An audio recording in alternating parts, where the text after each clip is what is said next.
Saudi আরবে কর্মরত গৃহকর্মী ডোমেস্টিক ওয়ার্কার্স ও তাদের নিয়োগকর্তাদের জন্য দেশটির সরকার আকামা ও কাজের সুযোগ সুবিধা নিয়ে সাম্প্রতিক কয়েকটি গুরুত্বপূর্ণ ও ইতিবাচক সিদ্ধান্ত নিয়েছে। গৃহকর্মীদের আকামা নিয়ে প্রধান সুখবরগুলো: ৩ মাস মেয়াদে আকামা নবায়নের সুযোগ। আগে গৃহকর্মীদের আকামা বাধ্যতামূলকভাবে ১ বা ২ বছরের জন্য এককালীন ফি দিয়ে নবায়ন করতে হতো। নতুন নিয়ম অনুযায়ী নিয়োগকর্তারা এখন থেকে সর্বনিম্ন ৩ মাস এবং ৩ মাসের গুণিতক মেয়াদে, যেমন ৩, ৬, ৯, ১২ মাস সুবিধাজনকভাবে আকামা ইস্যু বা নবায়ন করতে পারবেন।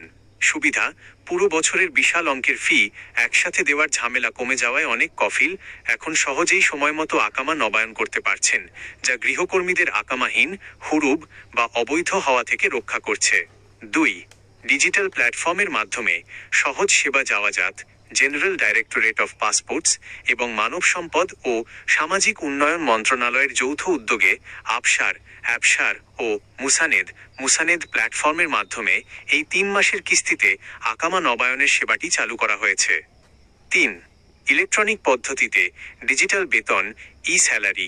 গৃহকর্মীদের বেতনের স্বচ্ছতা বজায় রাখা এবং বকেয়া বেতন সংক্রান্ত ঝামেলা মেটাতে ডিজিটাল ব্যাংকিং অ্যাপের, যেমন মুসানেড বা এসটিসি পে মাধ্যমে বেতন পরিশোধের সুবিধা আরও জোরদার করা হয়েছে। ফলে কর্মী সময়মতো বেতন পাচ্ছেন কিনা তার সরকারি প্রমাণ থাকছে। এটি কেন গৃহকর্মীদের জন্য ইতিবাচক? আকামা মেয়াদ উত্তীর্ণ হওয়ার ঝুঁকি হ্রাস। নিয়োগকর্তার এককালীন বড় অর্থ জোগাড় করতে না পারার কারণে অনেক সময় কর্মীর আকামা এক্সপায়ার্ড হয়ে যেত।